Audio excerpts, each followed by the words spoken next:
मोहोळ नगर परिषद निवडणुकीमध्ये राष्ट्रवादी शरदचंद्र पवार पक्ष हा पुढे येताना दिसतोय। नगराध्यक्ष पदासाठी उमेदवारी जाहीर झालेली आहे आणि अर्ज देखील भरण्यात आलाय। अश्विनी जाधवांना राष्ट्रवादी शरदचंद्र पवार पक्षाकडून संधी देण्यात आली आहे। माजी आमदार रमेश कदमांच्या उपस्थितीमध्ये हा अर्ज दाखल केलाय।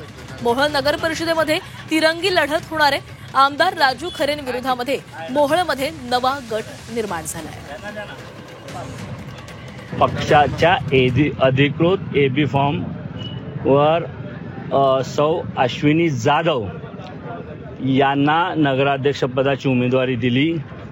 त्या मातंग समाजाच्या असून डबल ग्रॅज्युएट आहेत आणि विशेष म्हणजे त्या गरीब कुटुंबातल्या आहेत आणि मोहोळ शहरातल्या अच्छे स्लम म्हणजे झोपडपट्टी परिसरात राहून यांनी संघर्ष केला। यांचं महिलांसाठी काम आहे, यांचं समाजामध्ये काम आहे।